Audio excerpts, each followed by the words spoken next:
Hey everybody, we got a lot of content to cover today, so we're gonna fly through some of this. So we're starting the second section of this course, the second of four. So in this section, we're really covering the three branches of government and looking at each of them individually on a weekly basis. So this week, we're examining the executive branch. So let's begin.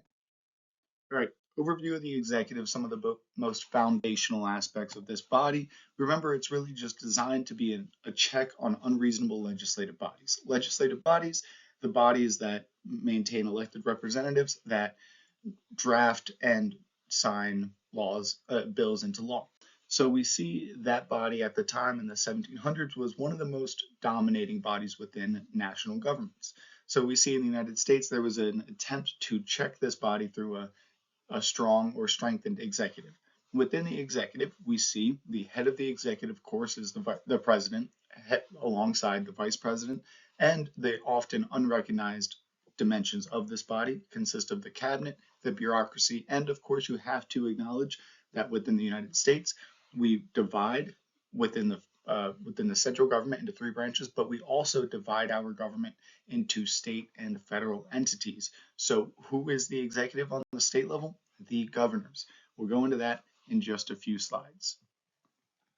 So talking about the executive and the president, who currently holds the office. So first, it's worth noting, nice little cartoon over here, but we have Donald Trump currently acting as the president with Vice President J.D. Vance. Also, when we talk about the cabinet in a few slides, we'll briefly mention some of these individuals, but all of these additional individuals represent positions within the cabinet, also primary positions within the executive branch. Attorney General Pam Bondi, Director of the CIA, John Ratcliffe, Director of National Intelligence, Tulsi Gabbard, Secretary of State, Marco Rubio, and the President's Chief of Staff, Susie Wiles. So it is important to note that when you have a election, of course, we know we elect the president every 4 years, you often see these positions change from president, vice president to the majority of their cabinet. And the majority of the cabinet, as we'll know, will primarily consist of heads of certain executive agencies. So what does our Constitution say about the office of the president? So first off, it's worth noting the Article 2 of our Constitution is what addresses the role and responsibility of the executive branch at large and specifies the responsibilities of the president. Within this article, it's worth noting that this is a lot shorter than Article 1 of the Constitution, which provides the groundwork and foundations for the legislative branch.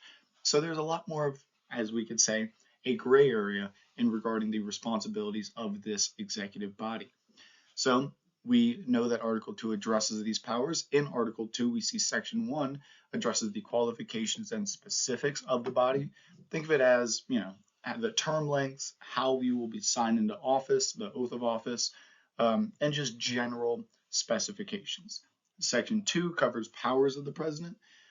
This is, the commander-in-chief aspects, the dimensions in which we grant true powers of pardons, treaties, appointments, and other expressed powers. We see directly quoted from our Constitution, quote, the president shall be commander-in-chief of the Army and Navy of the United States and the militia of the several states. I like including that because it's a little reminder of how the president did in the early days oftentimes lead militias of state militias, as that was how our federal military was originally structured and formed. Section 3 covers the duties of the president. Think of this as like the overarching responsibility of the president. How will they commit to their powers and maintain the obligations of the office? Think of this as you will provide a State of the Union, and we have the take care clause. And you see here, quote, he shall from time to time give to the Congress information of the State of the Union, end quote. So just further clarifying how exactly the president will act within this body. And finally, with all aspects of government, especially our Constitution, it's important to wrap it up with a little bit of accountability. Section 4 covers the impeachment process, and we know that quote right there.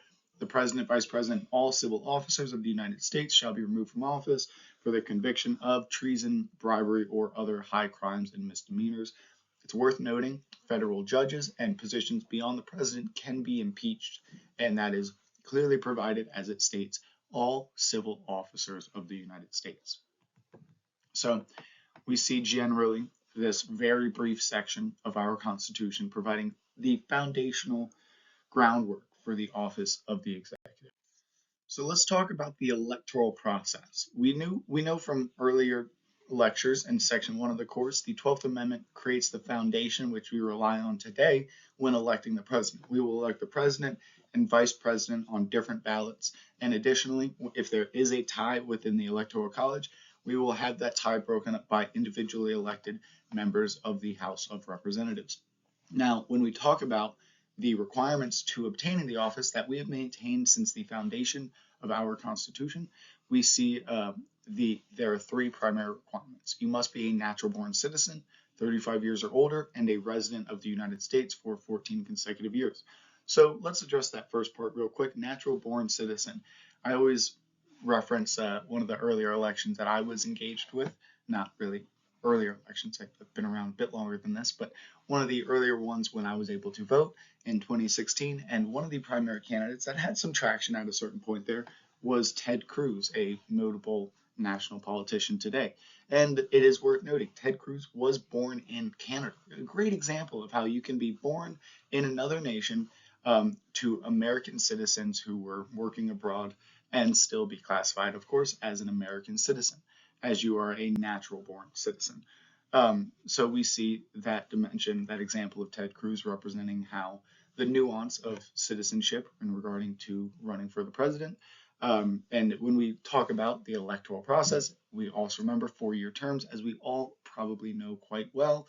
But one thing we'll look at in more detail when we talk about the electoral process specifically, I think towards week 9-ish. But it is worth noting that citizens cast ballots for electors who then vote for the president and vice president in the Electoral College through a delegate process. When we think about the elections, I'm not going to task you to remember this, but just verbal, it's beneficial to hear it. We can see it generally understood as like a 4-step process. Step 1 is the invisible primary. You think of it as funding. You secure your endorsements, past presidents, governors, members of Congress. You want to make sure that you have their alliance and they will support you throughout the election process. Step 2, you think of this as the actual primary. You have Super Tuesday. The states have their individual primaries and caucuses in which they determine who their primary candidate is. And then 3, you have a process called delegate allocation. Again, we'll look into the specifics of that later on in this course, but this is where you compete for pledged delegates awarded based on vote shares in each state's contest. So this is true where, although you are voting for delegates, they almost always rely on the general popular vote within their state to determine how they will distribute their vote. And then finally, the last step would be the National Party Convention, when those delegates meet at one point, oftentimes during the summer of the election cycle, and cast their votes for who the primary candidate will be for president. Now, when we talk about rewinding a bit, when we talk about the 12th Amendment, it is worth noting there has been one election in U.S. history in which the president was determined through this process in which we have votes counted by the House of Representatives. We, of course, remember 1800 election. Thomas Jefferson won out after he tied with Aaron Burr about 35 times, but on the 36th election, the cast of votes, it was Thomas Jefferson who won.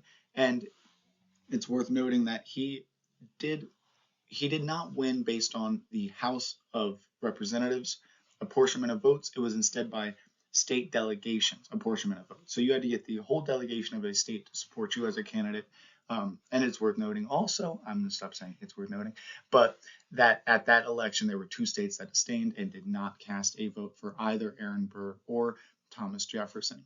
So we see at that time the 12th Amendment was we see the reasoning for the 12th Amendment, but a few years later, in 1826, we had John Quincy Adams, who tied with, I believe it was Andrew Jackson, and resulted in the election going to the House of Representatives, and us utilizing the 12th Amendment to eventually elect John Adams' son, John Quincy Adams.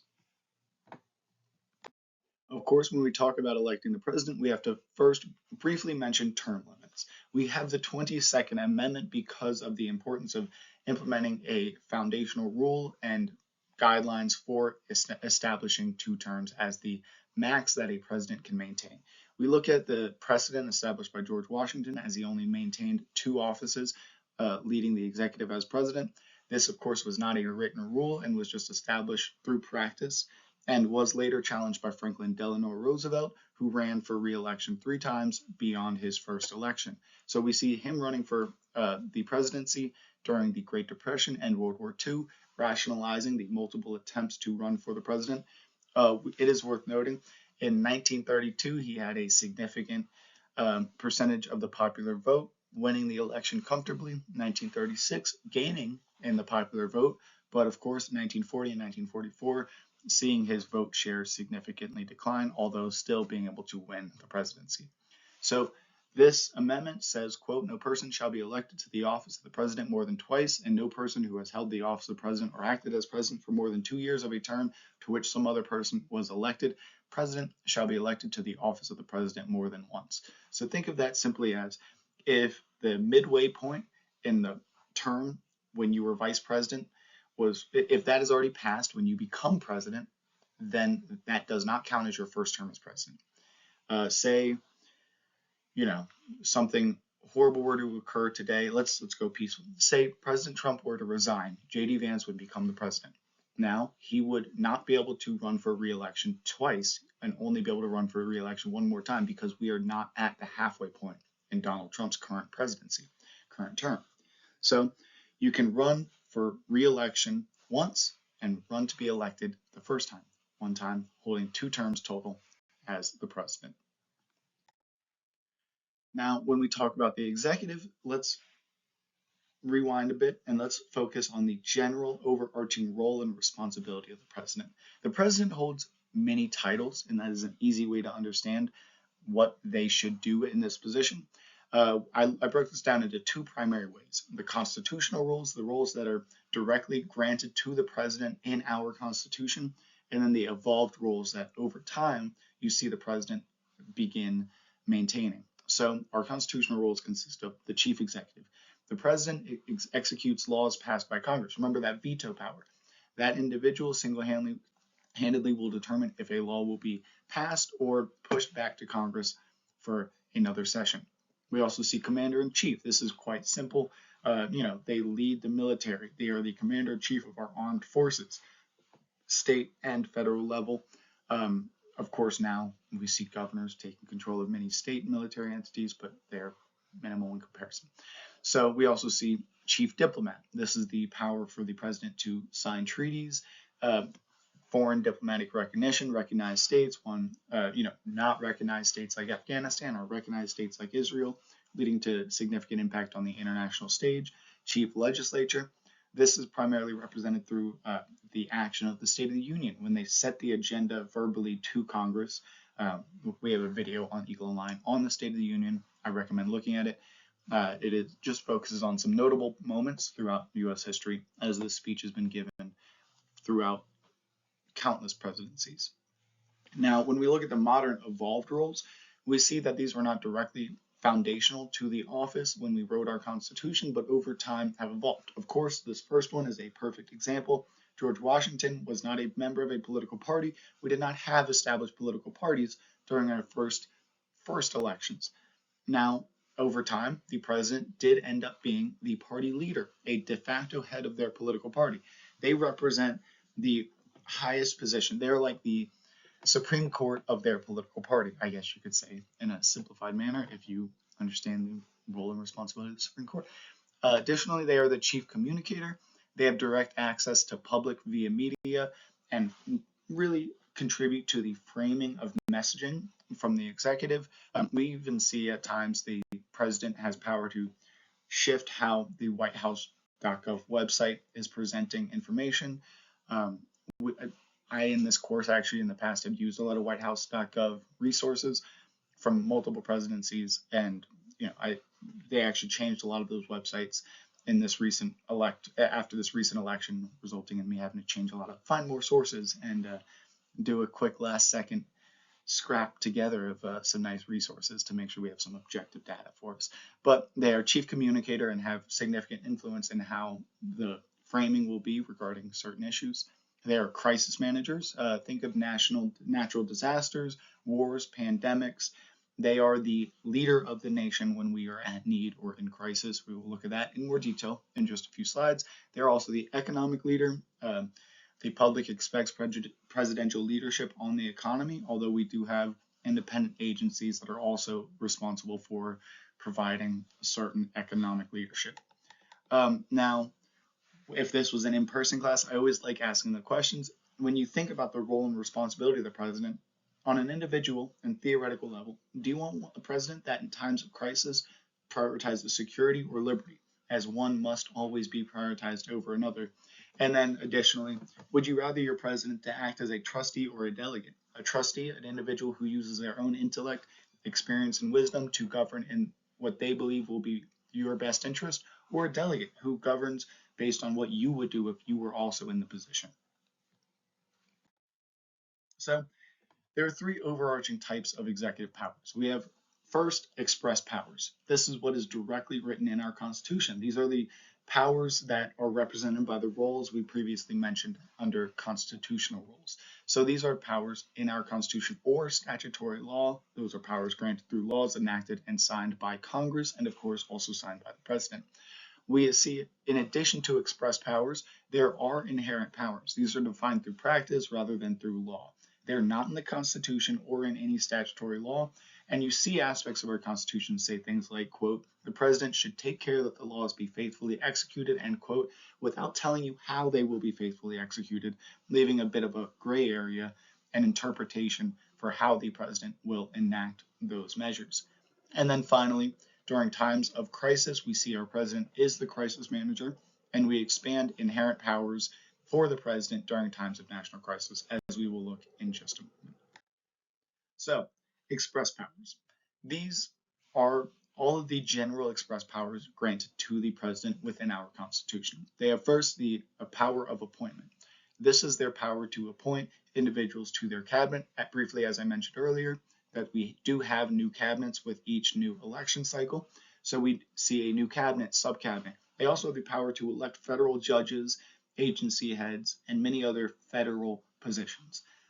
Although there are numerous positions within our federal government that are protected from appointment from the president. And if there will never be a period where 9,000 total positions are appointed by any single president, but those are the total positions that any president has the ability to appoint, although many of them are lifelong positions like federal judges and Supreme Court justices who do not step down during certain presidencies. So beyond appointment powers, we see the power of reprieves, pardons, and commutations. These are, we all know what a pardon is, forgiving somebody of their crimes on a federal level, and we see reprieves and commutations are different variations of that, which we will explore in just a moment. I have a slide dedicated to them individually. Additionally, we see diplomatic recognition and the ability to sign treaties. This is a very important power of the president, although it is worth noting that specifically the treaty aspect of this must go through Senate approval as well, as you need a supermajority of support by the Senate, 2/3 majority. So diplomatic recognition and the ability to sign treaties. Think of the Treaty of Versailles, our president contributing to that. Think of recognizing the state of Israel, not recognizing the state of Afghanistan after they were under Taliban rule in 2021. So we see this as significantly influential on the international stage and can contribute to trade constrictions on other nations. We also know that the president has the ability to nationalize the National Guard during national disasters or severe social unrest. We're at a point right now where we are seeing that happening, led by the current administration. We have seen the National Guard utilized for various periods of social unrest in various cities, and we're seeing the effectiveness of that playing out right now. But rewinding a bit through history, you can see there's a pivotal moment at, I believe it was Kent State University. It was either Kent State or Ohio State, and it's Kent or Ohio State, and I always get them mixed up.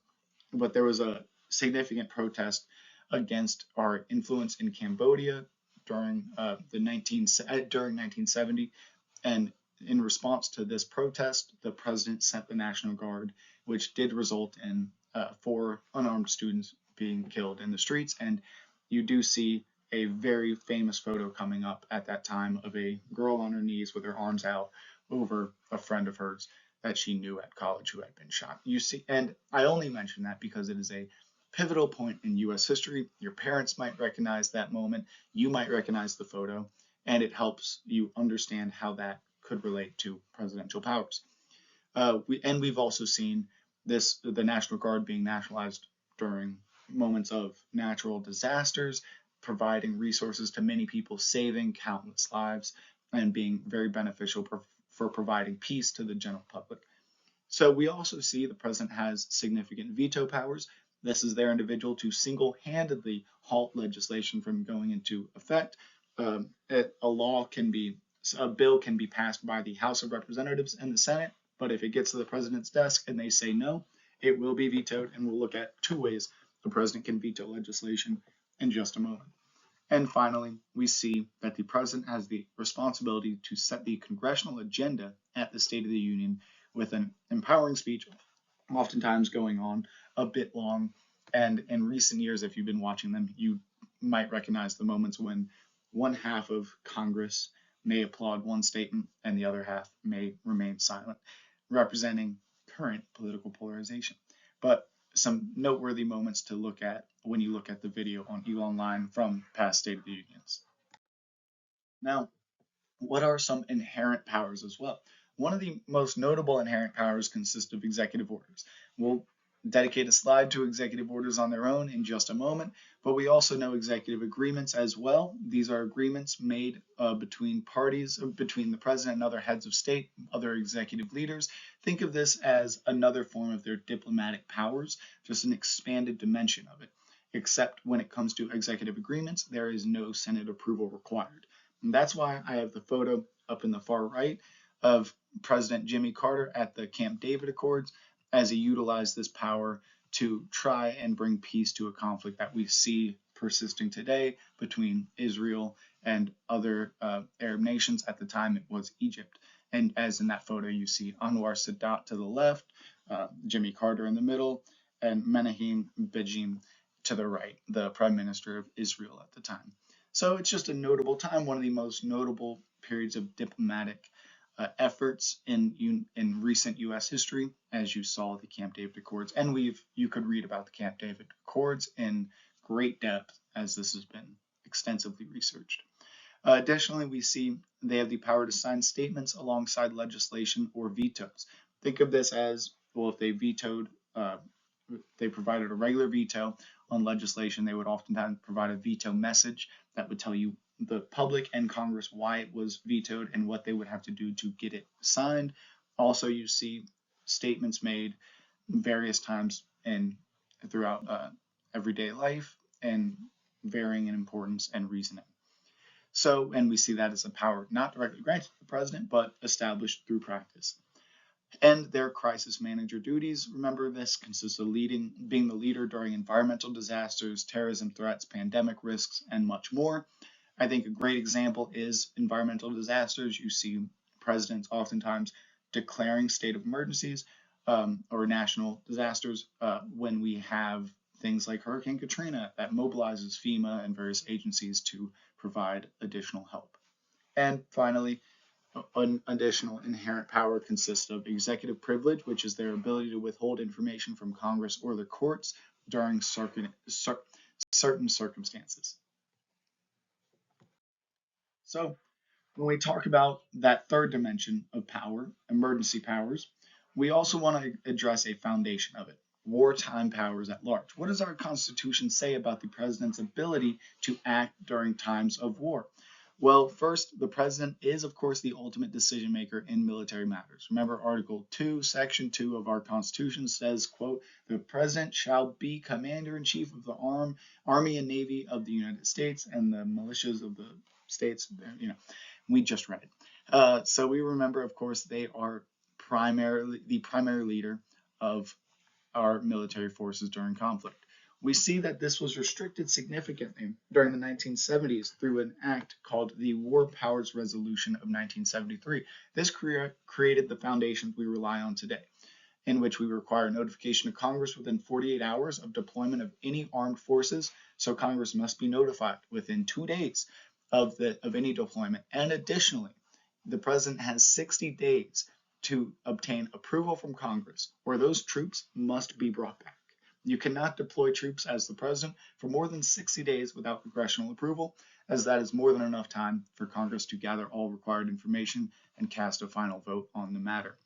So we see wartime powers expanded significantly throughout U.S. history as we have concentrated power during times of crisis into the hands of our president. Now, when we talk about these powers, let's talk about emergency powers in more detail. Emergency powers, these are the expanded powers given to presidents during war or other times of national security threats.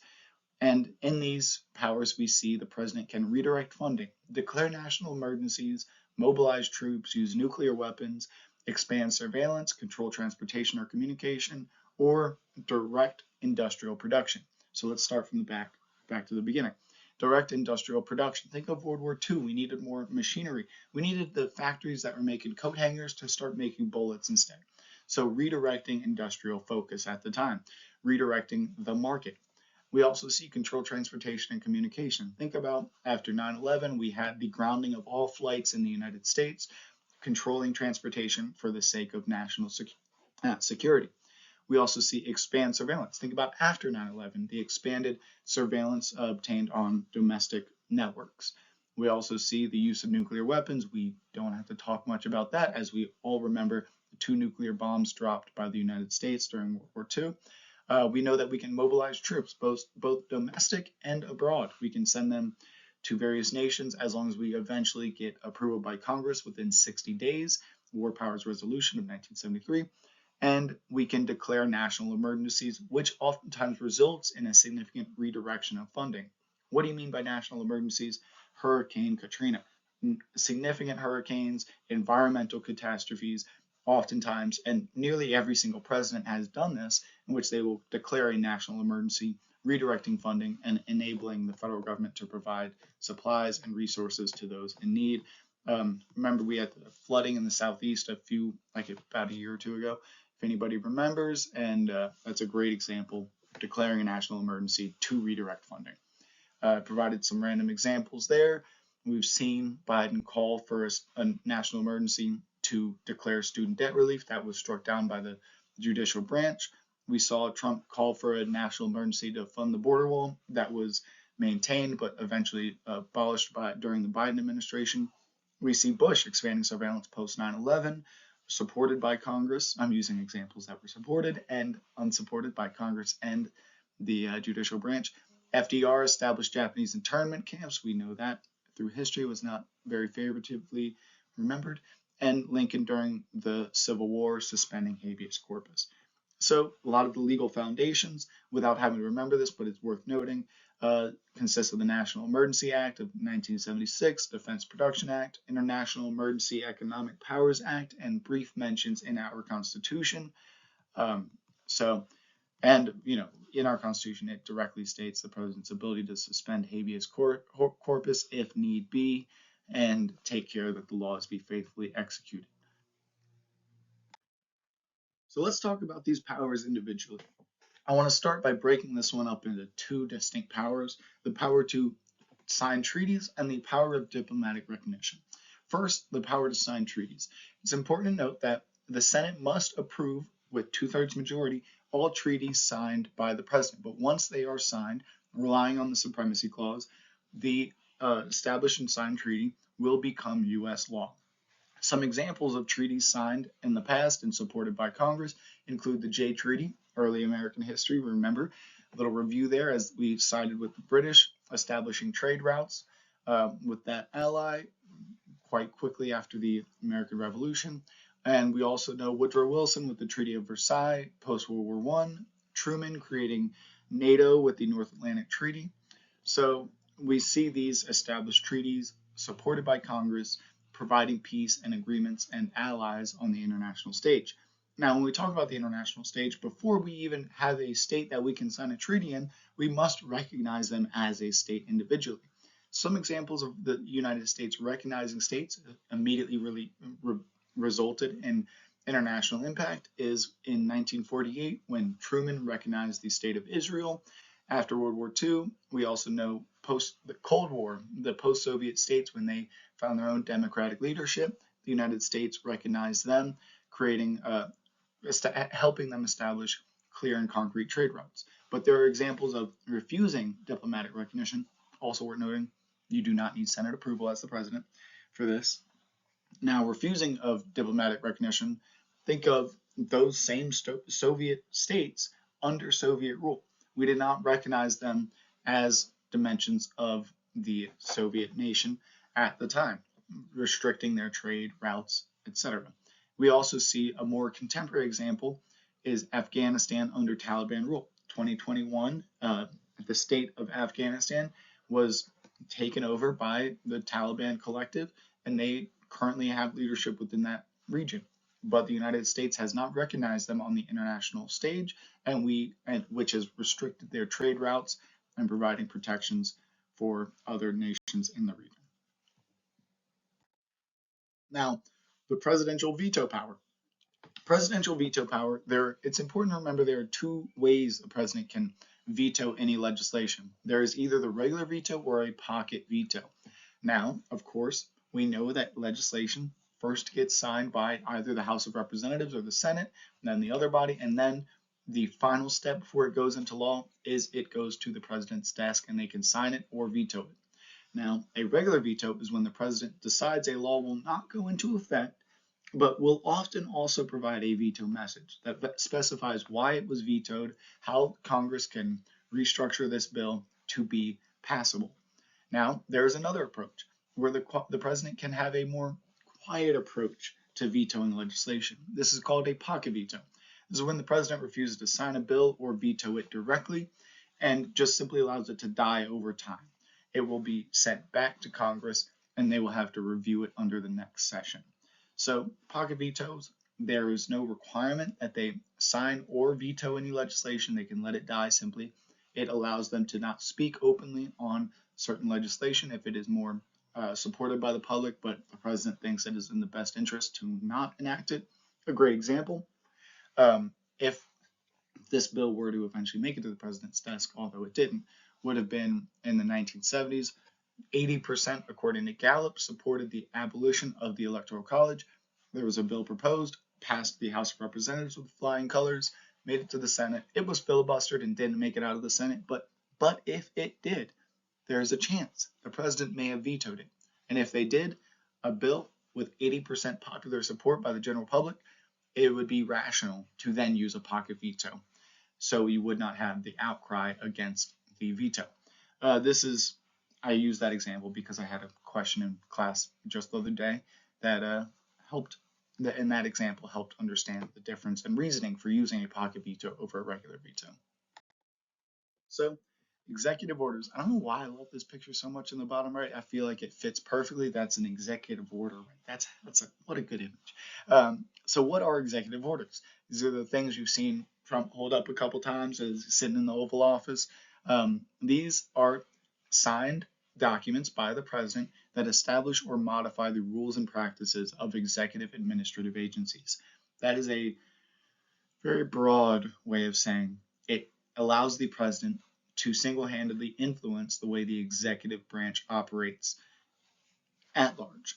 So we see this is often done to enforce legislative statutes. What I mean by that is, say Congress enacted a bill, signed it, and it went into law, but the president, as the manager of the federal government, you could always simply view them as the manager, notices that this law is not going into effect as desired. So they can sign an executive order critiquing how it was implemented to provide more productive representation of its legislative intent.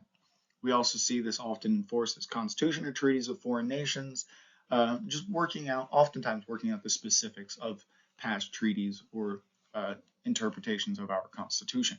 Now, when we talk about executive orders, they can do a wide range of things, and it is up to the courts after an executive order has been signed to interpret the legality of the executive order, either putting it into law or declaring it as unconstitutional through judicial means. We will talk about those later on. Some past examples I provide for, although the Biden executive order example is not on the slide because it would have made the words too tiny. But let's review some executive orders of the past. We have George Bush signing an executive order to create the Department of Homeland Security immediately following 9/11. And this was actually supported and passed by Congress immediately after through the Homeland Security Act. And they established the Department of Homeland Security about a year later in 2002. And this is a great example of how an executive order can be utilized to create an executive agency and declare a head to that department. Now, the head of the department will determine how the agency is run and structured, and Congress will determine if that agency will actually be created and funded by Congress. Now, later on, after we know, of course, the successful use of an executive order to create an executive agency, creating long-lasting impact, as we now have the Department of Homeland Security, we also see under Barack Obama's presidency, he signed an executive order significantly restricting unauthorized immigration in 2014. Now, this was actually overturned by the U.S. judicial system. The court said the restriction on immigration led by Barack Obama's executive order was unconstitutional. They struck down the executive order, and that was the end of that story. Fast forward a bit, we're looking at Donald Trump's first term as president. We see he signed an executive order restricting travel. That shows another dimension of how executive orders under Obama can be used to restrict immigration, and under Trump they can be used to restrict travel within the United States. Now, the first version of this was struck down by the courts as the list of states, nations we were restricting was unconstitutional for various reasonings. The second version was signed by an executive order by Trump, and once again it was struck down. But then Donald Trump signed a third version of this travel restriction, altering which nations were a part of the restriction, and this third version was approved and supported within our federal government and implemented immediately after. Now, an example of Joe Biden's executive orders that I like to use is when during his presidency, he used an executive order and signed an executive order to forgive student loan debts nationally. Now, this executive order was struck down by the courts as unconstitutional, as the president does not have the power of the purse. The power of funding is a power specifically granted to Congress and not the executive. So some great examples of what an executive order does, how it can create executive agencies, change how we enforce laws, change how we allow individuals into this nation, and the relationship that it has with the judicial branch. And that when you have such an expansive power that relies on a gray area of interpretation, we see it relies on direct access to checks by the other branches of government, which we've seen function quite optimally throughout U.S. history. Now, reprieves, pardons, and commutations. What are reprieves, pardons, and commutations? Now, it's worth noting almost every president has provided some pardons, commutations, or reprieves, and we see in recent years that's been a point of contention and notoriety on the national stage. Often worth noting, presidents do sign these pardons, reprieves, and commutations towards the end of their presidency traditionally, although you do have some instances when that is not when they do it, as we've seen Donald Trump in his first 100 days provide some pardons to individuals, specifically the individuals who participated on January 6th. So let's talk about what these three things are. A reprieve. A reprieve is a postponement of the execution of a federal sentence. You are not forgiven for your crimes, but your punishment for those crimes is going to be postponed. Maybe the federal government, maybe the Congress is working out the logistics of some of the laws that you violated, and after these new interpretations of these laws go into effect, you may have a lesser or worsened sentence. So a postponement may be beneficial. A general pardon. This is a simple understanding, release from all punishment relating to a crime, regardless of whether they are in jail or haven't been yet. You will not be tried for that crime. You were basically viewed as innocent for a crime, and it will be taken off your record. A commutation. This is a reduction of time served for a crime. Say you've spent, a great example of commutations is individuals that were spending lifelong sentences for drug violations. Well, they're on year 40 of their sentence, and they were allowed to be freed from prison, and due to a reduction of total time served, and although they were released from prison, their conviction is still present on their record.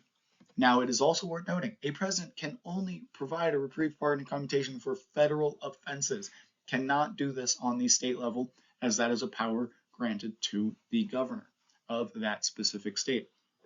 Some examples in our past of pardons consist of all Confederate soldiers under Andrew Johnson, Gerald Ford pardoning Richard Nixon for the reasonings of why he stepped down from presidency, and Jimmy Carter, pardoning of Vietnam draft resistors after that period of contention regarding that international conflict. Impeachment. Now the fun part of accountability. Impeachment is worth noting it is a two-step process. The first step is impeachment overarching. This occurs within the House of Representatives, and this is when our House of Representatives gathers and they vote to determine whether the president or federal judge or whoever it may be, whether they committed treason, bribery, or other high crimes and misdemeanors. If you have a majority vote, you have impeachment within the House of Representatives. And the second step, that's not the end. It is a two-step process. The second step is removal from office. This occurs within the Senate, in which they vote individually to determine if the president will be removed from their office. This is where you need a 2/3 majority vote, and it is worth knowing that no president has ever been removed from office, although there has been one president who resigned, of course, Richard Nixon.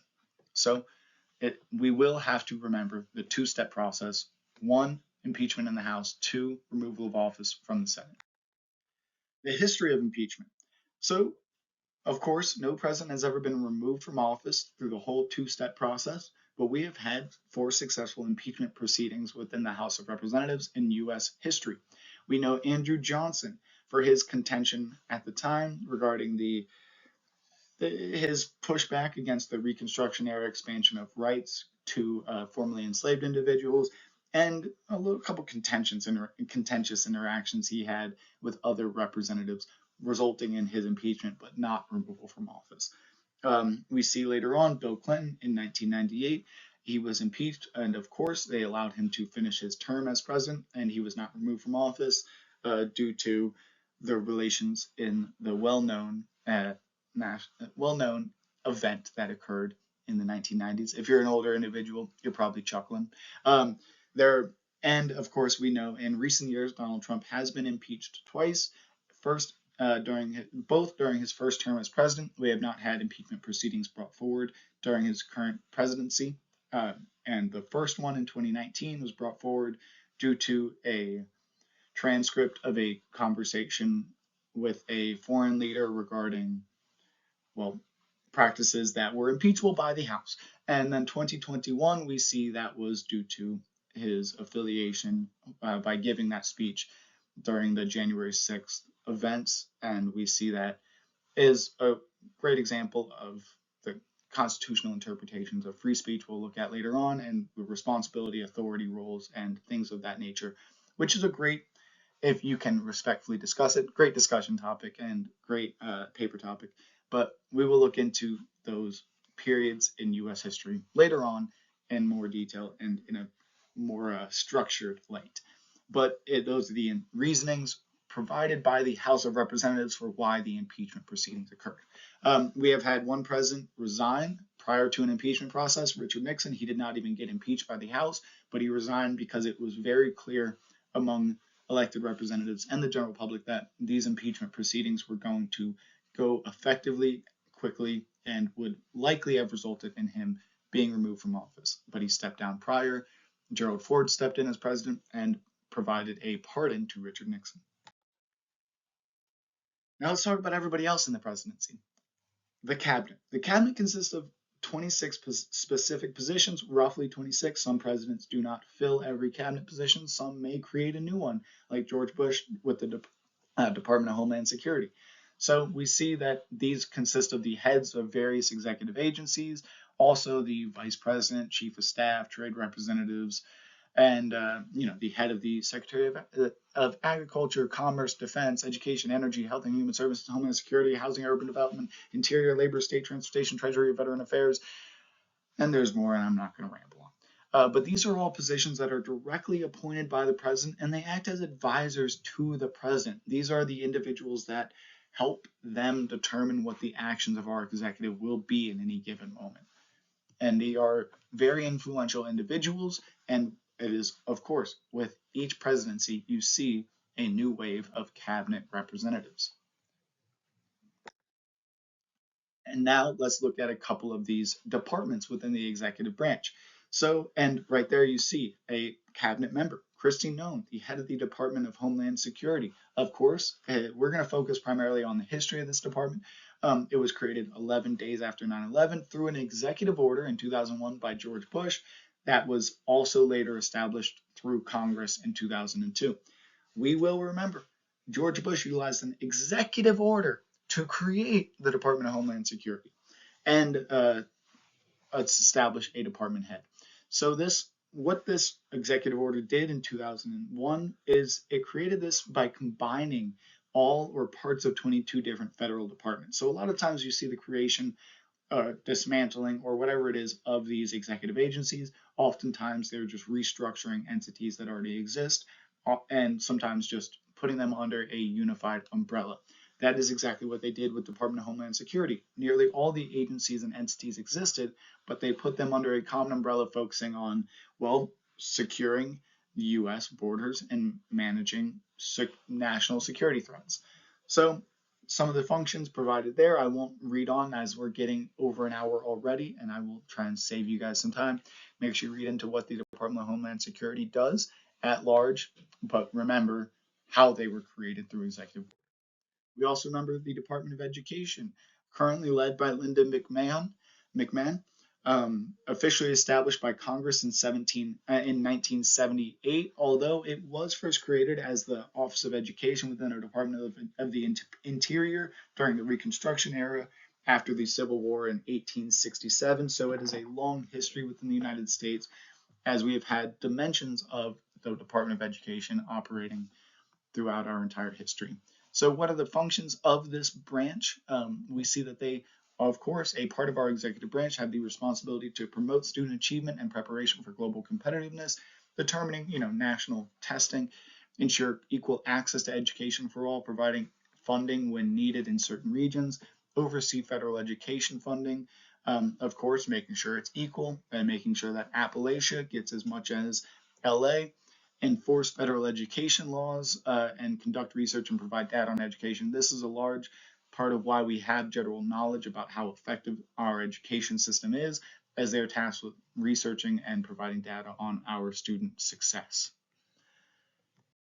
And the Department of Justice, currently led by our Attorney General Pam Bondi. The responsibilities of this department include enforcing federal laws, protecting civil rights, addressing civil claims against the U.S. government. We often see, blah, blah, blah, versus the United States government in the Supreme Court.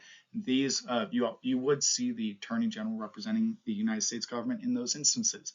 We also see the prevention of monopolies through antitrust enforcement. This is where you see a lot of those antitrust branches operating to, and by that I mean breaking up big companies. We see Google just recently got a relief as they were not tasked to break up let by the Department of Justice, as the Department of Justice had the ability to say you are taking too much market share, your company has to break up so you're not a monopoly and have complete control over price.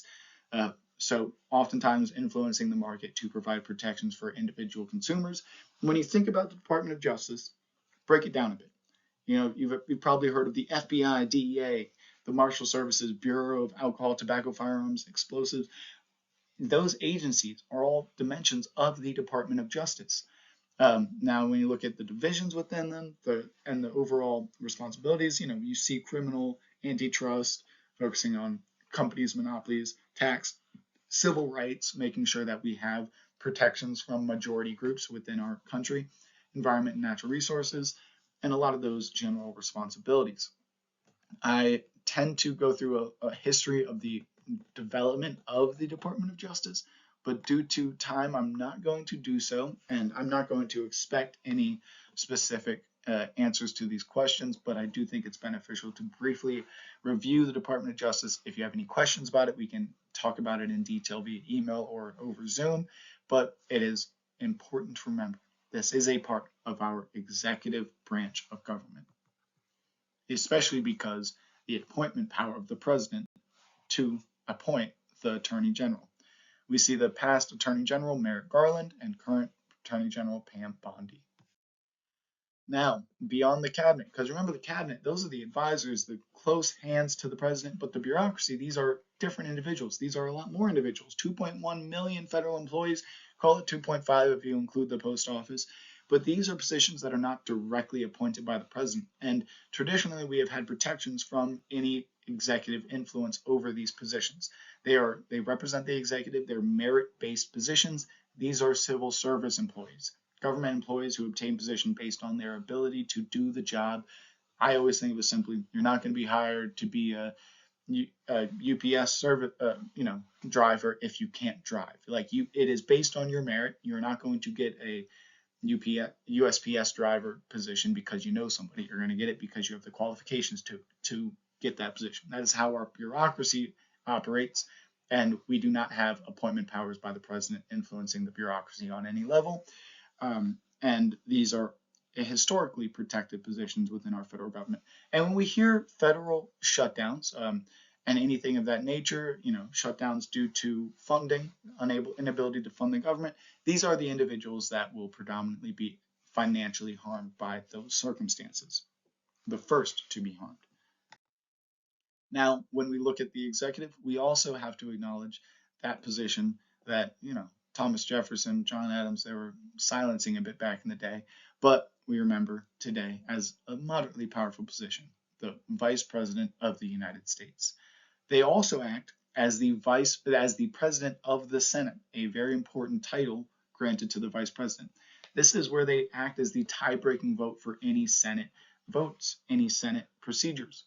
They will also lead the Senate in times of meeting.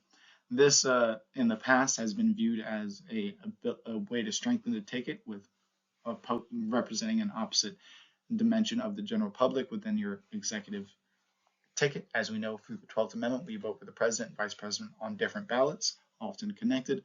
We have seen throughout U.S. history, primarily earlier on, but still persisting, that 8 vice presidents, from John Adams, Thomas Jefferson to Joe Biden, have eventually become president of the United States, oftentimes a roadmap for later careers within the federal government. But we do remember the vice president acts as the tie-breaking vote in the Senate and the president of the Senate, and currently is led by J.D. Vance. Now, governors. It is important to acknowledge who the governor is and what the role of the governor is. The governor is simply viewed, oversimplified here, but the president on the state level. These are the leaders of the executive branch on the state level. They have the responsibility, and this varies by state, as each state has the power to operate a little differently. But they have the power to first approve new legislation or draft executive orders. They again have veto powers of legislation signed by state legislatures and executive order powers. We see that they have the ability to command state national guards, small collectives, but with significant influence. They manage executive agencies on the state level, similar to the president. They appoint state judges in some states. Some states have committees, and some states have general elections for state judges. Montana has general elections. We see that, and additionally, they have the power to grant clemency reprieves for state crimes. We see this as how some individuals who have lost their right to vote for the rest of their life due to felony disenfranchisement can get their right to vote granted once again through clemency reprieves and pardons on the state level. And additionally, they have the responsibility of interfacing with other states and the federal government. I think a great example of that last power, horrible moment in recent history, as the catastrophe occurred and Charlie Kirk was assassinated, we do see that the governor of the state of Utah was a large part of presenting the events that were occurring and was very responsible for the interface with the federal government and the public at the time. So you see the power of the governor ebbing and flowing in each state and in each moment, but we do see them as the interface with other federal governments as the representative of the state, oftentimes determining the actions of the state government. Now, the final slide in today's long lecture consists of checks on the executive. How can the legislative and judicial branch check excessive power by any executive branch? Well, first, the legislative branch, as we previously mentioned, that two-step process, has the power of impeachment. They can impeach the president, vice president, or any representative on the federal level, including primarily federal judges. We also see the judicial appointments made by the president as that appointment power the president has for cabinets and judicial appointments.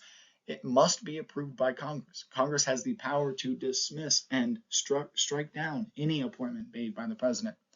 The Congress also has the responsibility of funding, has the power of the purse. The president can send troops somewhere, but if Congress does not determine that we will fund those troops for more than 60 days, they will be brought home. That's a great example of how many actions of the president can be struck down due to them not having power of funding. This has been a gray area of interpretation in current years regarding some of Donald Trump's executive orders regarding some federal funding. And additionally, in the past president, Joe Biden was struck down with his executive order regarding forgiving student loan debt because it excessively granted the president power of the purse, which is granted to Congress, a check that the legislative has on the presidency. Used examples from both presidents. You also see the legislative branch approves treaties signed by the president, as we previously acknowledged. And if there is a 2/3 majority within the House and Senate, the legislative can override a presidential veto. They can sign a law into effect even without the president's approval, even if they try to veto, as long as they have the supermajority numbers. And finally, what can the judicial branch do? What can our court system do to check the excessive powers of any president?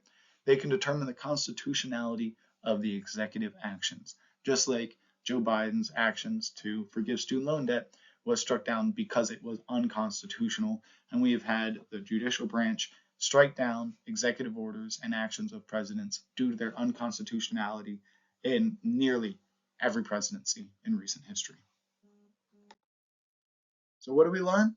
Here are the primary questions. It's a lot to take in this week, but it's important to make sure you understand the responsibilities of the president. A lot of this is review from the past history, past experiences, past, ranting with your neighbors maybe. But it is important to make sure we understand these questions. Here are the answers. Of course, pause it, make sure you can get all this content and understand it for upcoming quizzes and the final. One more second so you can pause it. And now I'm switching. And what's due this week? We got another assignment, weekly reading summary assignment. Be very precise about not going over or under the word requirements. I think you can go within 25 under, but not go a word over. I want you to summarize one of the week's readings and really just practice interpreting information provided. I provided a handful more readings than normal, so you have more to choose from if one does not speak to you. So make sure you get that in by 11:59 this Sunday. We ended it pretty quick today. We stayed under an hour technically, I think, as long as I can wrap this up real quick. Thank you for listening to me. I fly through some of this because there's a lot of content, and if you don't have a clear understanding, just email me and I will elaborate on any of these concepts in greater detail. We could have 5 hours of Zoom rambling on if that's what you desire. So hope I get to hear from some of you soon, and have a good week. Talk soon.